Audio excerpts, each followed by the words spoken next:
The invisible prison. Jung on why we can't let go of the past. Some people live as if they are in constant mourning, not for the death of someone, but for the loss of old versions of themselves. They maintain relationships that have already expired, insist on jobs that drain their life energy, accumulate objects they haven't touched in years, and nurture old resentments as if they happened yesterday. At first glance, they seem like loyal, persistent, committed individuals. But according to Carl Gustav Jung, this appearance hides a deeper and more disturbing psychological truth. These people are not being faithful to anything other than an invisible prison built by their own minds. This inability to let go of the past is not a sign of emotional nobility. It is a symptom of a psychic blockage. Jung called this libidinal fixation. When a person's psychic energy, what should flow toward the present and the future, gets frozen in figures, situations, or objects from the past, the vital energy of the soul becomes paralyzed, unable to transform. The individual begins to live like a psychological ghost. They no longer inhabit their current life. They merely haunt memories, places, and identities that have already died. The most alarming thing is that this is not just a poetic metaphor. It is a profound clinical diagnosis. People who cannot detach have developed, according to Jung, a pathological identification with external objects. They have not just had a relationship, they are that relationship. They have not just worked at a certain company, their identities have merged with that social role. Letting go of what is outside seems equivalent to dying inside. This type of attachment arises from an internal void that has never been filled. The person does not possess an authentic, differentiated sense of self. What they believe they are, in fact, are roles they have learned to play, functions they have learned to fulfill, masks they have learned to wear. And any threat of losing one of these identifications triggers an existential panic. Without that, who am I? Jung observed that many of these people live in a psychological state called mystical participation. A primitive fusion between the self and the world where there is still no clear distinction between subject and object. Adults who have not completed the process of individuation remain trapped in this state. They have never truly become someone. They are still emotional extensions of what they possess, what they do, whom they love or hate. And because of this, letting go of any of these things is equivalent to disappearing. Today's video is a deep dive into this invisible prison. We will explore why so many people are unable to leave the past behind, not out of weakness, but due to frozen psychic structures. We will understand why attachment is not just an emotional habit, but an unconscious defense against inner emptiness. And most importantly, we will discover with Jung how to break this cycle. Because as long as you cling to who you were, you block who you can become. Identity fusion. The ego. Inflated by the external. There is a type of suffering that does not scream. It camouflages itself in phrases like, "I just need more time." "Maybe one day everything will go back to how it was before." Or, "I can't imagine my life without this." At first glance, it seems merely like emotional attachment.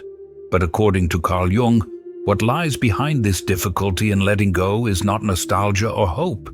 It is identity fusion, a deep confusion between who you are and what you are attached to. Jung observed that when a person cannot let go of something from the past, a relationship, a job, an object, a trauma, it is often not because they value it in a healthy way, but because their identity has been built around it. The ego has expanded and absorbed the object as part of itself. The job is not just a means of livelihood, it is the definition of your worth. The relationship is not just a life story, it is the structure that supports the self. The trauma is not just an experience, it is the narrative around which the psyche has organized itself. And in this scenario, detachment does not seem like a transition. It feels like a death.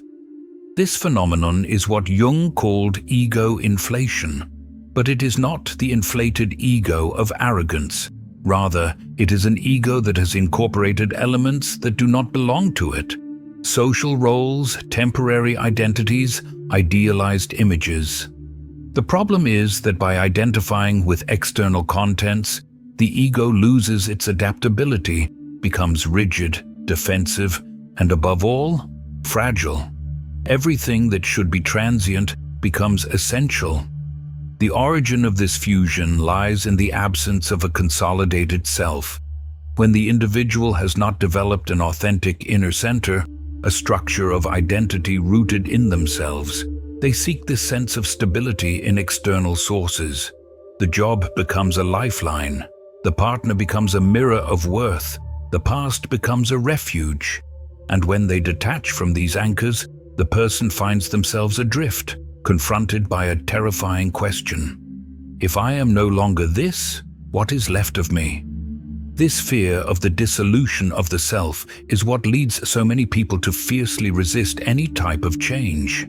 Even in the face of evidently exhausting situations, they remain. They justify it with rational arguments.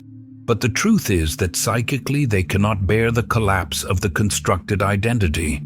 They prefer stagnation to reinvention. They prefer to suffer in the known rather than risk the emptiness of the unknown, not because they are weak, but because they are fused.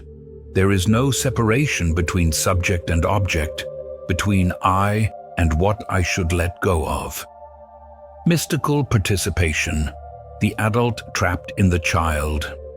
Jung observed that many adults live psychologically as children, not in the shallow emotional sense of the term, but on a deep and structural level. These people have not completed a fundamental psychic process, the separation between the self and the world. They still function as if they are extensions of what surrounds them, of the relationships they have, the roles they occupy, the possessions they accumulate. This condition is known by Jung as mystical participation, an archaic psychological state where the individual does not yet see themselves as a separate, distinct, and autonomous entity. In early life, this state is natural. The baby does not know it is a self. It cries, and the world responds. This magical relationship with the environment is the cradle of consciousness, but it needs to be overcome. Frustration is necessary. It is essential to discover that the world does not revolve around our desires. Only then does the ego form. Only then does individuality emerge. But when this process is interrupted by trauma, abandonment, emotional neglect, or overprotection, the ego never fully consolidates. The individual grows but remains childlike in their psychic structure. This person, now an adult, lives as if they are part of the other, not as someone separate. They do not just love, they dissolve into their partner. They do not just remember the past, they live as if they are still there. Their identity does not exist on its own, it depends on the continuity of these external connections. Therefore, any attempt to break away generates panic. Detachment means breaking the symbiosis, and as every child knows, separating from the mother is a risk of death. Jung said that the path of individuation requires precisely the opposite, the construction of an autonomous self capable of living in relation to the world, but without confusing itself with it. A self that recognizes the other as other, that lives the present as present, that integrates the past without merging with it. But as long as the individual is trapped in mystical participation, any attempt at change will be experienced as a total loss of identity. And that is why so many people sabotage their own growth, because unconsciously they believe that evolving is dying. The terror of the void, the true enemy of detachment. There is a reason why so many people desperately cling to fragments of the past. It is not just because these fragments were significant. It is because letting them go would force them to confront something even more frightening, the void that remains in their place. And this is a central point in Jung's psychology. Attachment is often not driven by love, nostalgia, or memory. It is driven by fear of existential emptiness. As long as you keep your attention fixed on the ex-partner, the old job, the unhealed hurt, you avoid looking inward. You distract yourself from a devastating question that throbs in the depths of your psyche. If I let all this go, what is left of me? This void is not just silence. It is laden with dread because it calls into question the entire psychic structure of the person. For those who have never developed an authentic self, a sense of identity that does not depend on external validation, the void is experienced as total annihilation. There is no ground, no outline, no self, just an abyss. Jung believed that this abyss paradoxically is the starting point of true transformation. He said that it is precisely in this empty space that the real self begins to emerge. But for this to happen, one must have the courage to face what has been repressed, projected, and displaced for years. Attachment serves as emotional distraction, a defense mechanism. The pain of real loss is intense, but what truly terrifies is what it reveals: the absence of internal structure. The problem is that the more one avoids the void, the more it expands. It seeps in the form of chronic anxiety, feelings of worthlessness, depressive states, or even obsessive behaviors. The ego, not knowing how to sustain itself, clings to anything that seems familiar, even if it is destructive. Imagine someone who has ended an abusive relationship but cannot move on. It is not that they still love their partner. It is that without them, they do not know who they are. The relationship filled the space where a structured self should exist. By removing it, what emerges is a black hole that consumes everything around it. That is why so many people return to what hurts, because the known pain seems more bearable than the unknown void. Jung did not see this void as an enemy, but as fertile territory. For him, nothingness is the womb of psychological rebirth, but it is necessary to allow the old to die. The void is not the death of the self. It is the collapse of the illusions that prevent the self from being born. The Jungian map, symbolic practices for liberation. Letting go is not simply forgetting, ignoring, or pretending that something no longer matters. For Jung, letting go is a deep psychic act that requires awareness, intention, and symbolism. Attachment is not a moral problem, but the result of frozen psychic energy. Releasing this energy requires more than intellectual understanding. It demands symbolic action. Jung proposed the process of individuation as the path to this type of liberation. Tool 1. Recognizing projections. What are you really losing? In many cases, we are not attached to what actually existed, but to the symbolic image we project onto it. The relationship you can't let go of may have been a projection of your animus or anima, the unconscious masculine, feminine aspects. The job you can't leave may be a projection of your sense of value, purpose, or belonging.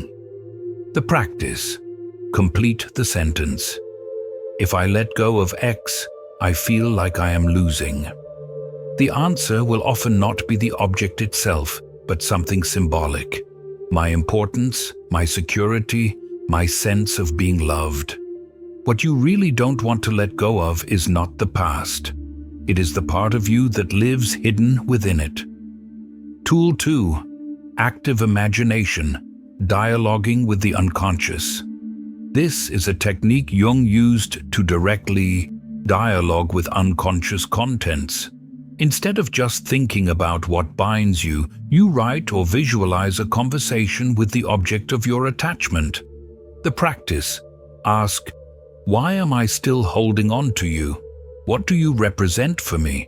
What would happen if I let you go? These symbolic images speak to the soul, and when heard, they begin to lose the silent control they exert over the ego. Tool 3. Ritualizing the letting go. Jung deeply believed in the power of rituals for the psyche.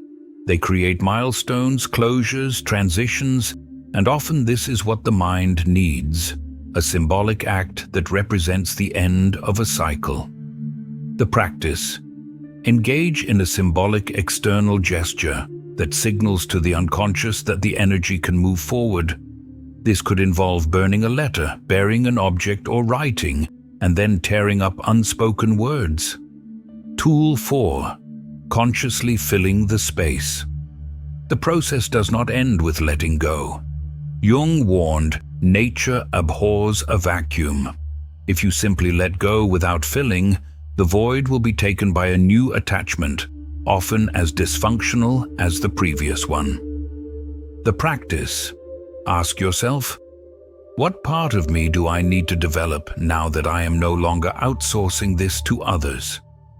If the relationship gave you validation, it's time to develop self-affirmation.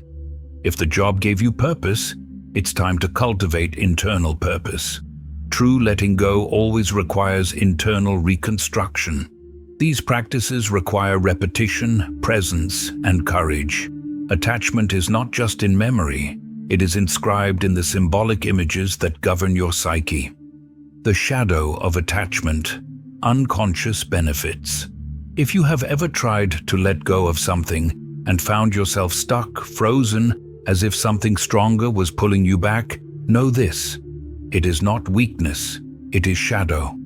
Jung warned us that the unconscious is the home of parts of ourselves that have been rejected, denied, and buried. And among these parts, the hidden gains of remaining attached often hide.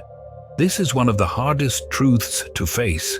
We resist letting go because on some deep level, it forces us to confront what we do not want to see, and even more because there are psychic benefits, unconscious but very real, in staying attached. You might say you want to move on, but if you remain stuck, perhaps deep down you're afraid to admit that. You lost years of your life insisting on something that never had a future. If you let go of that pain, you will finally have to take responsibility for your happiness with no more excuses.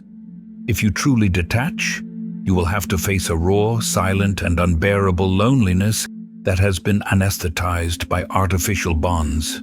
The truth is that many of us feed on our own pain because it serves a hidden purpose. Suffering becomes identity. Trauma turns into a shield. The past transforms into a justification for stagnation. Letting all of this go would be like saying, now it's me against myself. Now I have no more excuses. Jung taught that the shadow is not just what we hate in ourselves. It is also what we fear to be. And often what prevents us from letting go is not the love for what has passed, but the fear of what will come if we no longer have that past as protection. The ex-partner, the job, the status, the trauma, all of this may be covering something even more threatening. The raw truth that you do not know who you are when you are no longer attached to it. A brutally effective way to bring this to consciousness is to complete the sentence, "If I let this go, I will have to," and observe what emerges. Admit that I was wrong. Acknowledge that I am alone. Give up control and trust the unknown. Reinvent myself without guarantees. These are the true chains. They are not made of memories, but of repressed fears. And as long as they are not seen, attachment will continue.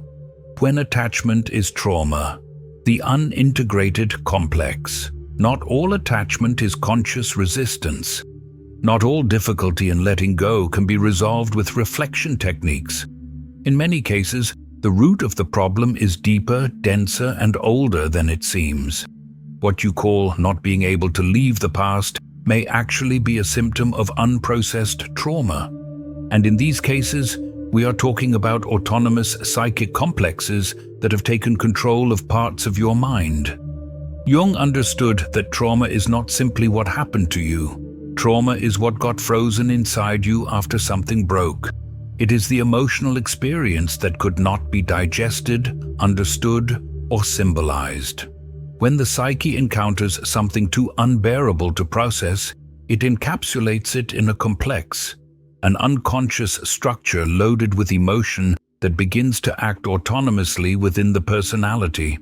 If you have experienced a sudden loss, the abandonment of a parent, the breaking of essential trust, your internal system may have stopped at that moment. The timeline of your life has continued, but a part of you remained there, frozen in the moment of shock. And that is why years later, you still feel that you haven't moved on, because that part of you is still there, living the trauma as if it were happening now. In these cases, attachment is not a choice. It is imprisonment. You are not just having difficulty letting go. You are psychologically fixated on an image, a memory, a feeling that has become dominant within your psyche. This is not weakness. It is a cry for help coming from the unconscious. Some attachments do not dissolve on their own. They need to be integrated through deep and specialized therapy. Traumatic complexes are resistant, defensive, and often invisible even to those who carry them. They disguise themselves as values, morals, and identity. They say things like, "That's just how I am. I have a heart that's too big." But behind these phrases, there are unspoken pains, unnamed wounds, parts of the soul that have been waiting for years to be seen, recognized, and embraced. Jung saw psychotherapy not as a place of healing in the traditional sense, but as a ritualistic space where the soul can finally speak, where the unconscious can be heard without judgment, where the shadow can be integrated, and where what was broken can finally begin to recompose. Not to return to how it was before, but to be born again, more whole, deeper, more real. If you feel that you are stuck in the past, that no matter how hard you try, you can't get out of the same place, perhaps you are not just dealing with attachment, perhaps you are dealing with trauma. And if that is the case, seeking help is not a sign of weakness. It is a sign that you are ready to stop surviving and start living.